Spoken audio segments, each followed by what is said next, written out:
이와 관련해서 더불어민주당에서 이해찬 대표가 오늘 고소인에게 직접 사과를 했습니다.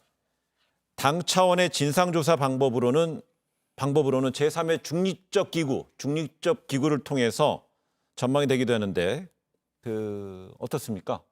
중립적 기구. 그러면서 또 서울시의 어떤 조사 결과에 또 힘을 좀 실어주는 발언도 있는 것 같고요. 예, 아마 이게 이제 서울시 같은 경우는 우선 이해찬 당 대표가 강훈식 수석 대변인을 통해서 입장을 밝혔던 데서 더 나아가서 직접 이제 사과를 이제 한 것이죠. 네. 예, 그것은 아마 그 박원순 시장의 죽음 이후 애도의 기간 중에 그렇게 이제 대변인을 통해서 뭐 대리 사과를 뭐 한 것인데 우리 피해자의 그 기자회견이 이제 있은 이후로는 아마 제가 예상했고 또 당에 요청한 대로 당 대표가 직접 입장을 밝히는 그런 순서로 가고 있는 것 같습니다. 네. 그래서 오늘 서울시에서 여러 가지 조치를 해주기를 바란다는 것도 있었고 다른 여러 가지가 있지만 제가 생각할 때는 아마 서울시가 당연히 뭐 해야 될 것은 해야 되겠지만 서울시가 최종 이 사건을 조사하는 기관으로서 적합한가 하는 것은 좀 어떤 신빙성이나 이런 것들에서 관계 기관이니까요. 네. 그래서 그건 좀 최종적으로 전 적합하다 이렇게 말씀드릴 수는 없고 오히려 국가인권위원회나 여러 가지 또 제3의 어떤 중립적인 어떤 기관 이런 것들을 통해서 어떤 여러 가지 의혹들이 좀 명명백백하게 밝혀지는 것이 이 사건의 진상에 접근하는 가장 좋은 방법 같다 이런 생각을 합니다. 근데 저는 조금 이해하기 어려운 것이 여태까지 사실 더불어민주당이 사회적으로 굉장히 중요한 일이 발생할 때마다 진상조사위원회와 재발 방지를 위한 그런 위원회들을 만들었단 말이에요. 직접 당내에. 그런데 이 사안에 대해서는 뭐 막연하게 제3의 기구를 이야기하고 있고 또 서울시 이제 진상조사위원회에 이제 힘을 실어준다 이런 차원이지만은 우리 대변인께서 말씀하셨지만은 이것은 박원순 서울시장과 또 비서실이 연루가 돼 있는 일이기 때문에 서울시가 과연 아무리 제3자나 민관 합동 진상조사위원회를 꾸린들 제대로 조사가 되겠습니까? 제대로 진상이 조사가 될까요? 저는 거기에 대해서 의문을 가지고 있고 지금 더불어민주당은 당내에 어느 당보다도 아마 여성 인권이라든지 이런 성 관련된 범죄 관련해서는 전문가들이 많으세요. 네.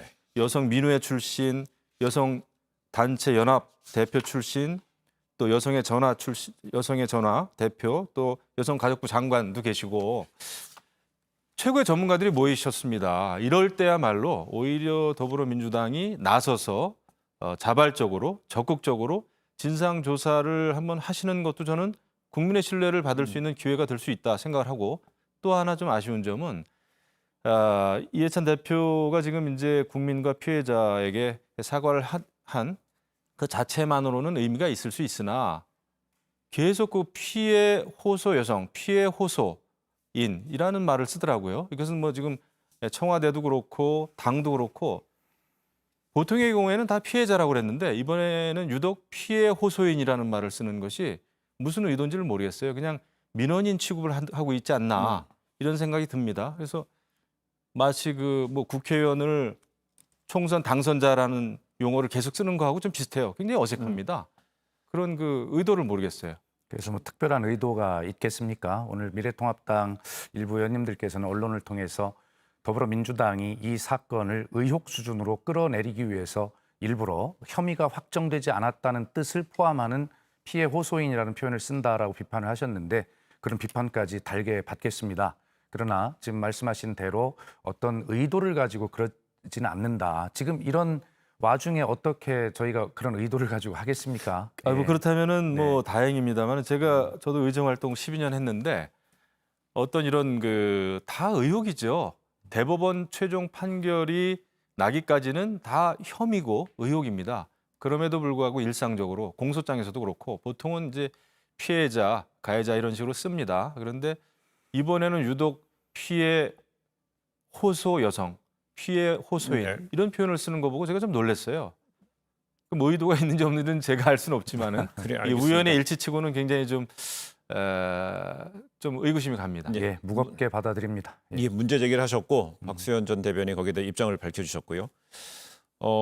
이런 가운데 그 진상조사단에 대해서 이해찬 대표는 제3의 중립적 기구 얘기를 했습니다만은 그 김영우 의원이 여기에 대해서 민주당이 직접 하면 어떻겠느냐라는 의견을 냈고요.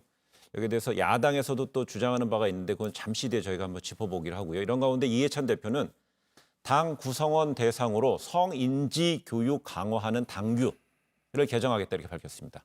어떤 고강도 대책이 나올 수 있을까요? 그래서 이제 밝힌 예. 내용들을 대체로 이제 우리가 상상을 해보면 아마 그 당원들 또 당의 여러 가지 당 출신의 고위 공직자들을 대상으로 이를 성인지 교육을 정말 의무화하고 의무적으로 이수할 수 있도록 하고 또 그런 이수 여부, 이런 교육 여부를 어떤 당의 어떤 공직 후보자 추천 과정에서 이런 것들을 이제 반영하고 뭐 이런 것들이 될 수 있겠습니다. 그런데 아무리 봐도 이런 제도를 만든다고 해서 이런 본질들이 없어질까라고 하는 그런 생각이 들죠. 그러나 지금은 무엇이라도 해야 되는 절박한 상황입니다. 결과적으로 이런 제도는 틀림없이 오늘 이낙연 후보도 페이스북에 그런 글을 올렸고 네. 김부겸 또 대표 후보도 이제 그런 비슷한 이야기를 하고 있는데 이런 제도의 도입 못지않게 스스로 이 제도가 도입될 수밖에 없는 이러한 우리 처지를 정말 부끄럽게 생각하고 그것을 준수화하겠다는 그러한 어떤 결심, 다짐 그리고 사회 분위기가 그렇게 점점 더 앞으로 나아가야 되는 것이 중요하다는 생각이 듭니다. 예. 저는 아주 100% 공감이 가는 말씀을 하셨는데 박원순 시장도 뭐 성 문제와 관련해서 성교육과 관련해서 무슨 뭐 의식이라든지 모르겠습니다. 이것이 어떤 지식이 부족해서 일어난 일은 저는 아니라고 봅니다. 아직까지는 의혹 수준입니다만은 교육은 저는 늘 중요하다고 봐요. 성인지 교육, 이거 항상 해야 되죠. 어릴 때부터 하면 더 좋고요. 그럼에도 불구하고 이런 큰 사건이 일어나고 나서 성인지 교육을 강조한들, 그것도 이제 집권 여당에서 어떤 효과가 있을까 과연 이것을 받아들이는 국민들은 또 어떤 생각을 하실까? 저는 그런 생각이 좀 들고 네. 서울시에서도 사실은 박원순 시장 주도하에 세 차례나 성폭력 방지 대처 매뉴얼까지 만들고 발표도 하고 그랬습니다. 뭐 무관용의 원칙을 또 적용하겠다 이런 얘기도 했었고요. 그렇다라고 했을 때 이것이 과연 교육의 문제인지 성인지 어떤 지식에 관련된 문제인지 그게 아니라는 거죠. 말씀하신 대로 문화의 문제고 권력의 문제고 갑과 을의 문제고 저는 이렇게 봅니다. 이런 거는 오히려 국민들에게 신뢰를 주기 위해서는 여당도 마찬가지고 또 야당도 마찬가지죠. 앞으로 이것은 이 문제를 어떻게 진상을 제대로 규명하느냐를 보고 아마 국민들은 네. 저 당은 철저하게 성찰하고 반성하는구나라고 느낄 것 같아요. 네.